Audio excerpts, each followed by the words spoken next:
O discípulo precisa ver Deus no seu líder.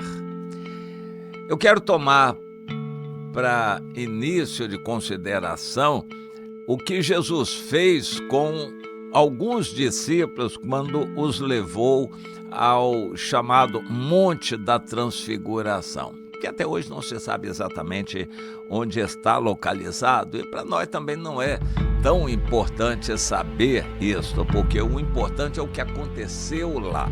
E aquele episódio gera muitas lições para nós cristãos em dias de hoje. Mas eu quero focalizar este aspecto. Jesus, em particular, levou alguns discípulos, Pedro, Tiago e João, que eram considerados os principais líderes, e ele levou em particular a um alto monte. Lá ele foi transfigurado diante deles, o seu rosto resplandecia como o sol e as suas vestes se tornaram brancas como a luz. E ali apareceram Moisés e Elias falando com Jesus. Pedro, Tiago e João viram Moisés e Elias, que estavam conversando com Jesus. Em outra passagem diz que eles falavam com Jesus sobre a sua partida, trazendo certamente orientações de Deus. É sempre bom lembrar que Jesus era homem. Jesus não era Deus aqui na terra. Ele era homem, limitado pelo corpo, pelo cansaço, pelo físico. Jesus estava limitado. Mas naquele momento ele permitiu que os discípulos vissem a sua glória, e aquela voz que veio do céu, e eles ouviram: "Este é o meu filho amado, eu tenho prazer nele, ouçam-no." E isso é o que ficou registrado para nós sabermos que Jesus é Deus. Os discípulos receberam aquela revelação e a orientação de não contarem para ninguém, nem para os demais discípulos, até que tudo acontecesse, que Jesus cumprisse a sua missão. Satanás ficou o tempo todo, ele sabia quem era Jesus. Desde quando Jesus nasceu, ele abriu a boca em perseguição, ou seja, moveu o Herodes o Grande para matar todos os bebês, e com isso estaria assegurado que estava matando Jesus também. O Herodes, apenas por um sentimento assim de ciúme, inveja, um sentimento vil, mas atrás dele Satanás sabia o que estava fazendo, queria matar o homem Jesus, e que era um menino ainda, mas não conseguiu.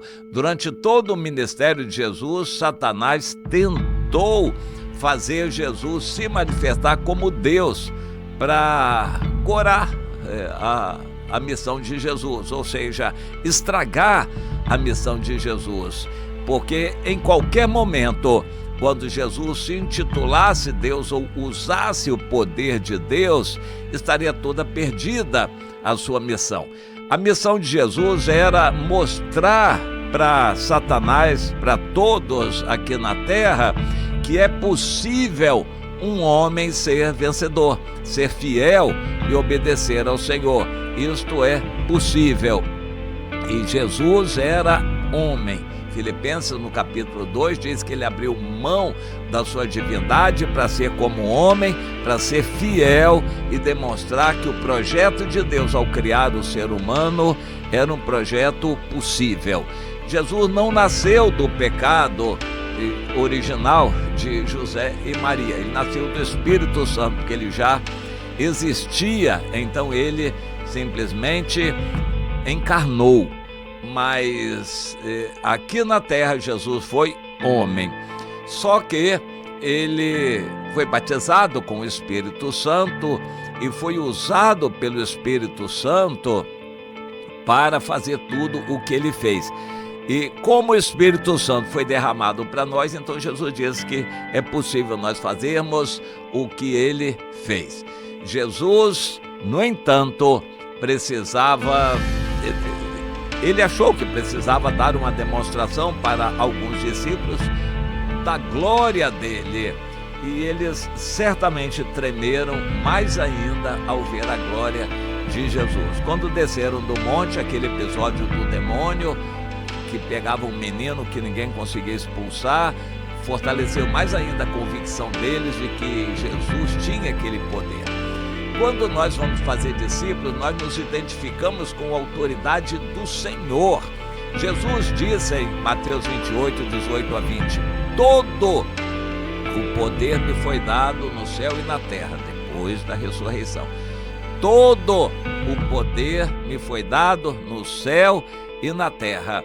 E nessa autoridade eu envio vocês com essa autoridade. Façam discípulos em meu nome, ensinando os discípulos a praticarem tudo que eu tenho ordenado. E eis que estou convosco todos os dias, e através do Espírito Santo. Com essa autoridade, vocês são enviados na autoridade de Deus, e usem essa autoridade para discipular. Quando você estiver tomando uma decisão na obra de Deus, discipulando alguém, é na autoridade de Deus. Não deixe que isso seja confundido. Não é você, um homem, você, uma mulher, que estará ensinando para o discípulo. É Jesus através de você. É na autoridade dele que você vai estar discipulando alguém. Isso precisa ficar claro. Você não estará dando conselhos ao novo discípulo. Você não estará dando a sua opinião. Você estará mandando na autoridade de Jesus que ele obedeça, se ele quiser ser um cristão. Mas se previamente ele já tomou a decisão de ser um cristão e de obedecer ao Senhor, de ser um servo, por isso ele foi batizado, então você vai em nome do Senhor mostrar o que implica isso, porque ele é novo, não sabe ainda. Você, experiente, vai dizer para ele o que ele deve obedecer e não o que ele deve pensar ou achar ou opinar, entendeu? A vida cristã não é questão de opinião, é questão de obediência e de autoridade de Deus. O que fazemos é na autoridade de Deus. Quando buscamos a unanimidade, quando buscamos a confirmação de Deus através do Espírito Santo, é no poder de Deus que estamos determinando isto, e quem recebe precisa saber. Não é a minha opinião, não é o que eu penso pessoalmente, é o que Deus determina. Isso precisa ficar claro. O discípulo precisa ver a autoridade de Deus na vida do seu líder. Apesar de o seu líder também ser uma pessoa falha, mas é preciso que se veja a autoridade de Deus. Mesmo falhos, quando estamos discipulando, é na autoridade de Deus que o estamos fazendo. Entenda isso.